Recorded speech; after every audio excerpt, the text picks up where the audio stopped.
கூட வாங்கிக்கூடாது, அவன் இருக்கிற கோவிலில் போனால் கூட பெருமாளை வணங்கக்கூடாது அப்படின்னு சொல்லிட்டேன் பாஷிகா. அதேதான் தர்மசாஸ்திரத்திலும் சொல்றேன். அப்ப என்ன அர்த்தம்னா, எப்பேற்பட்ட பாகவதனவன் தர்மந்திரத்தை பயத்தையே தன்னுடைய ஆகாரமாக கொண்டிருக்கும்படியானவன் பாகவதன். துவாதச பரமன் காப்போட தங்க சக்கராதோட பயத்தை சதா அனுசந்தித்துக் கொண்டிருக்கக்கூடிய பரம பாகவதோத்தமன். அப்படி யார் பண்றாவனே? ஆச்சாரியன். அப்படி அவனை பிரேரணை பண்ணி அப்படி உருவாக்குகிற பொழுது எம்பெருமான் குளிர கடாட்சிக்கிறான்.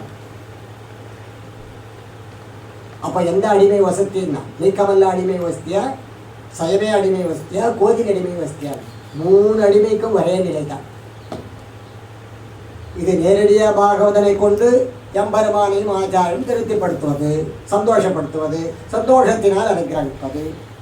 சயமே அடிமையினாலே எம்பெருமான் திருப்திப்பட்டு அவனே அனுகிரகிப்பது.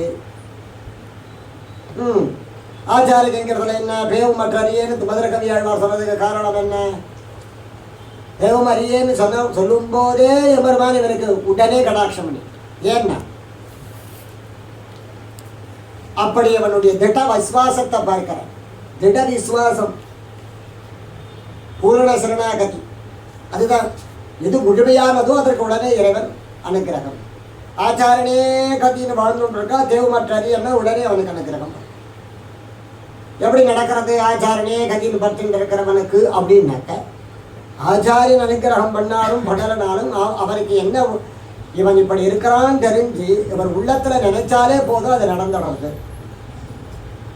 பத்தாத்துக்கு இவர் நினைக்கிற பொழுதே எம்பெருமான் அது கழுத்து போட்டுற மத் பக்தகான்றதுனால. அப்போ கோதில் அடிமை இருக்கிறவனுக்கு என்ன இருக்கிறது? 2 பேரும் சந்தோஷப்படுத்துறான். ஆச்சாரியனுக்கு சந்தோஷமா இருக்கிறது, பெருமாளுக்கும் சந்தோஷமா இருக்கிறது. அப்புறமேட்டு அவளை கூப்பிடுறான். யாரே? கோதில் அடிமை. கோதில் அடிமைக்கு யார் கொடுக்கறது? வீடு பேர் கையிலங்கு நெல்லிக்கடின் சர்வேஸ்வரம் தான். பாகவத சேஷத்தோத்தனர்.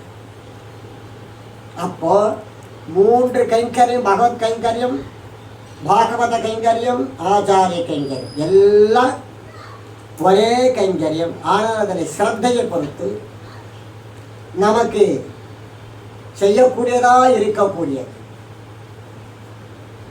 எம்பெருமானே கதின்னு பக்கத்திலே உட்காந்து 16 வருஷம் தூங்காத கைங்கரியம் பண்றான்னு எந்த லோகத்துல போய் தேடுறது? மதுர கவி ஆழ்வார் எங்க இருக்கிறாரு, எப்போ போய் தேடுறது? மதுர கவி ஆழ்வார் மாதிரி இப்ப யார் இருக்காரு, எங்க போய் தேடு? நேற்று சொன்ன மாதிரி ராமராவது காட்டுகளில் போகிற பொழுது பரத்வாஜ ஆசிரமத்தில் சாப்பிட்டார், அங்கே சாப்பிட்டார், இங்கே தூங்கினார், இங்கே சைனித்தார், இங்கே சந்தோஷமாக இருந்தார், இங்கே அனுகிரகம் பண்ணார், சபரிகளை நெல்லிக்காய் வாங்கி சாப்பிட்டார், சுவையாக இருந்தது, அங்கங்கே ஜாலியாக சுற்றிட்டு இருந்தார்னா. பரதன் இருக்கிறானே முதல் நாள்லேருந்து லாஸ்ட் நாள் வரைக்குமே துக்கமே கதியாக வாழ்ந்துட்டான். துக்கமே கதியாக வாழ்ந்துட்டோம். அதனால தான் சொன்னார் சேரு சகதியாக இருந்தது.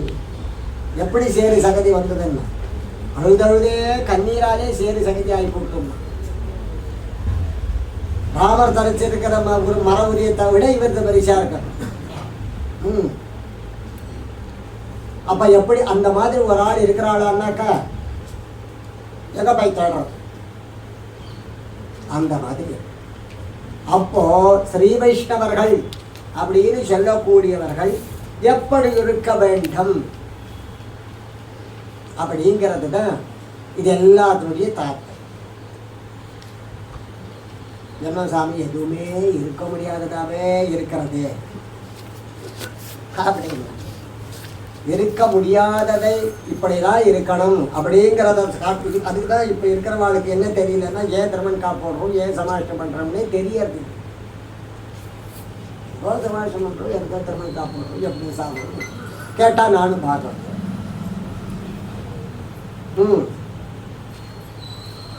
நானும் பாகவத்தான். எப்படி என்ன சொல்கிறது? அப்பேற்பட்ட கைங்கரியத்தை கோதில் அடிமை, நீக்கமில்லா அடிமை, சேவை அடிமை அப்படின்னு பார்த்து, இந்த அடிமைக்கு காரணமாக இருக்கக்கூடியது அம்பன் அரங்கருக்கும் ஆவிக்கும் அந்தரங்கம் சம்பந்த காட்டிய கூடியவரான அவருடைய பெருமையை நேர்த்து பார்த்து இன்றைய தினம் இதுக்கெல்லாம் ஆதாரம் எந்த ரீதியில் இருந்தால் இந்த கைங்கரியங்கள் கிடைக்கும்,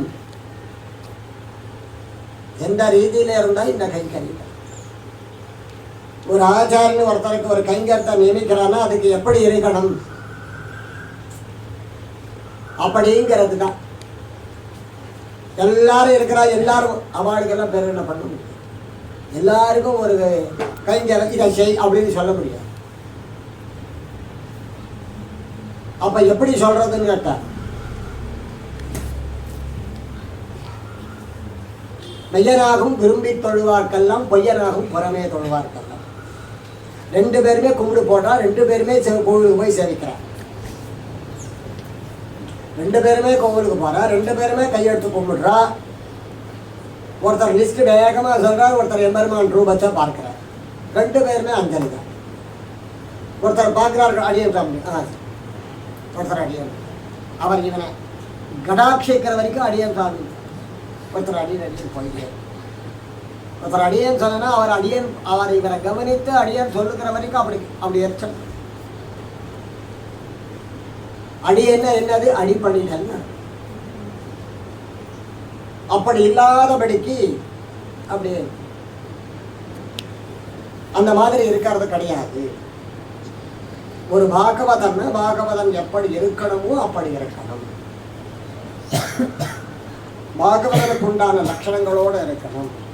அப்போ எம்பெருமானுக்கு பிரீத்தி, அப்படி எம்பெருமானுக்கு பிரீத்தி இல்லாத விஷயங்களை செய்யக்கூடாது. செய்தால் எம்பெருமானுக்கு கோபம், அவனை இவன் திரும்பி பார்ப்பதே இல்லை. தண்டிக்கிறானோ, தண்டிக்கிறது. ஏன் தண்டிக்கிறது இல்லைன்னா, ஏன் தண்டிக்கிறது இல்லை? ஏன் வஸ்துவாக இருந்தால் தான் நான் என் இஷ்டத்துக்கு அதை நான் பயன்படுத்துறேன். இப்போ இது என்னுடைய வஸ்துன்னா என் இஷ்டத்துக்கு நான் அதை பயன்படுத்தலாம், எடுக்கலாம், கிழிக்கலாம், போடலாம். என்னுடைய வஸ்துன்னா தான் நான் கிழிக்க முடியும். அது என்னுடைய வஸ்துவே இல்லை, ஆனால் அது சொல்லிக்கிறது உன்னுடைய வஸ்து சொல்லிக்கிறேன். நான் பாகவதன் சொல்லிக்கிறேன். பாகவதனாக இருந்தால் அப்படி இருக்க முடியுமோ? எம்பெருமானுக்கு உகப்பானதை மட்டும்தானே செய்யணும், உகப்பினா அதை செய்யக்கூடாது அப்படின்னா அப்படித்தானே. என்னுடைய பொருளாக இருந்தாலும் நான் கிழிக்க முடியும். நாம் ஏகவாதி சுவாமி அடியன். அடியன்னா என்ன, தேவனுக்கு ஆட்பட்டு இருக்கிறதுன்னு அர்த்தம்னா அதில் இருந்தால் தானே. அப்படித்தானே சொல்றா சீத்திய, அப்படித்தானே இருக்கணும்னு காமிச்சு கொடுத்தா தானே வசன புருஷன் சொல்றோம். அப்ப என்ன அர்த்தம்னு கேட்டேன். எம்பெருமானுக்கு ஆட்பட்டு இருக்கிற பொழுது அவனே கதின்னு வாழ்ந்துட்டு இருக்கணும். அவன் இஷ்டத்துக்கு நாம் வாழ வேண்டும். தன்னுடைய விருப்பு வெறுப்பு சுதந்திராதீசங்களை அங்கே காண்பிக்கவே கூடாது. காண்பித்தால் அவன் சாமானியன். காண்பித்தால் சாமானியன். அப்பேற்பட்ட எப்படி இருக்கணும் அப்படின்றதுக்கு இப்ப சொல்றேன். என்னன்னுட்டு, கொண்டானை எல்லாம் அறியா குலமகள் போர். அவருக்கு என்ன தெரியாது, எதுவுமே தெரியாது. அறியான்னு விட்டார், அதனால்தான். அறியாத எதுவுமே தெரியாது. எம்பெருமானை எல்லால் கொண்டானை எல்லால் அறியா குலமகள். அந்த எம்பெருமானை தவிர்த்து வேறு ஒண்ணுமே தெரியாது. அந்தண்ட நான் திரும்பி பார்க்கல அப்படின்னு சொல். அப்படி இருக்கணும் ஸ்ரீ வைஷ்ணவர்கள். இப்போ எப்படி இருந்தாலும் பார்க்கணும். கொண்டானை எல்லாம் அறியா குலமகள் கோவேசன்.